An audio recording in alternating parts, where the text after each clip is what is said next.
की जय। जिस ज्योतिर्लिंग के दर्शन के लिए आप लोग पधारे हैं, ये राम से 14 पीढ़ी पूर्व मांधाता राजा हुए हैं।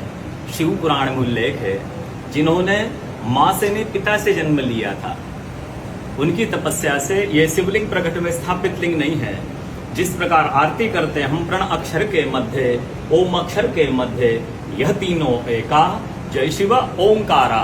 एक शिवलिंग में ब्रह्मा विष्णु महेश निराकार उबड़ खाबड़ धरती से प्रकट हुए हैं। इसलिए अखंड दीप यहाँ जो जल रहा प्राचीन समय से, एक ही दीपक में 3 बातियां लगातार जल रही है, ब्रह्मा विष्णु महेश की। इस पहाड़ी के ऊपर 7 किलोमीटर का परिक्रमा मार्ग है, वो भी ओम आकृति में है।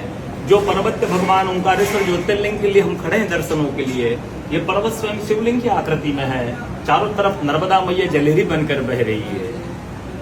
पूरे 12 ज्योतिर्लिंग 12 ज्योतिर्लिंगों में शयन आरती होती है, लेकिन बाबा का विश्राम माँ के साथ ओंकारेश्वर में है। या विश्राम करेंगे, 3 बजे रात उठ करके महाकालेश्वर जाएंगे, वहाँ स्नान करेंगे।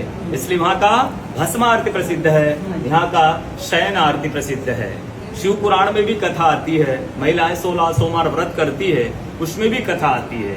क्या कथा आती है? प्रतिदिन भोलेनाथ आते हैं, माँ के साथ विश्राम करके ब्रह्म मुहूर्त में उठकर चले जाते हैं।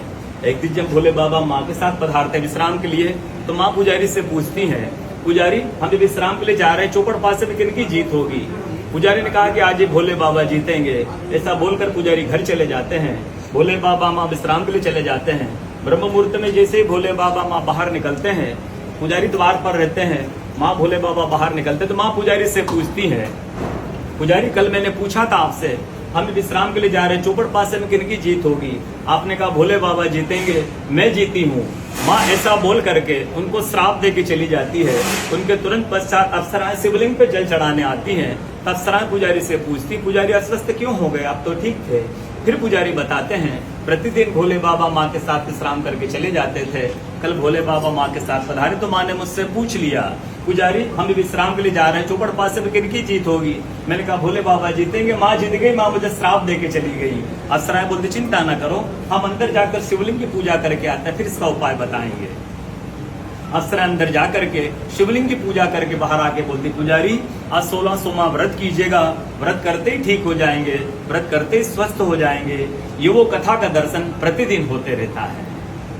पूरे 12 ज्योतिर्लिंग में ओंकारेश्वर ही ऐसा ज्योतिर्लिंग है जिसके दर्शन के पश्चात कोई महानदी का दर्शन होता है, जिसके तट को छूकर कोई महानदी बह रही है। वो महानदी है रुद्रदेहाय विद्महे मैं कलकन्याय धीमहि तन्नो नर्मदा प्रचोदयात्। भगवान शंकर की देह से पसीने के बूंद से निकली है माँ नर्मदा। अन्य नदियां उत्तर दक्षिण दक्षिण उत्तर की ओर बहती है, लेकिन माँ नर्मदा पूर्व से पश्चिम की ओर बहती है, उदय से अस्त की ओर बहती है। सब नदियों में नर्मदा ही नदी ऐसी है जिसके जितने कंकर हैं, जिसके जितने कंकर हैं सब शंकर हैं। नर्मदा पुराण में भी कहा गया है कि नर्मदा जल के स्पर्श होने से जो शिवलिंग बनता है उसको डायरेक्ट पूजा कीजिए, उसको प्रतिष्ठा की भी आवश्यकता नहीं है। नर्मदा पुराण में कहा गया है कि नर्मदा जल के स्पर्श होने से जो शिवलिंग बनता है उसको डायरेक्ट पूजा कीजिएगा, उसको प्रतिष्ठा की भी आवश्यकता नहीं है, वो स्वयं प्रतिष्ठित है। अयोध्या में राम जी की प्रतिष्ठा के समय, रामलला के समय 2 फीट का नर्मदेश्वर का शिवलिंग अयोध्या में भी स्थापित किया गया है। नर्मदा किनारे एक संत का अनुभव, वर्षों का अनुभव। एक संत जो वर्षों से नर्मदा स्नान करते, भजन करते नर्मदा किनारे, सुबह 3 से 4 बजे ब्रह्म मुहूर्त में उठकर चले जाते हैं, तो नर्मदा स्नान करके लौट जाते हैं। जब वो देखते हैं कि उनके पूर्व में कोई माई वर्षों से सुबह 3 से 4 बजे ब्रह्म मुहूर्त में स्नान करके चली जाती है, वो संत को जिज्ञासा हुई कि आखिर ये माई है कौन, मैं माई का परिचय लूंगा।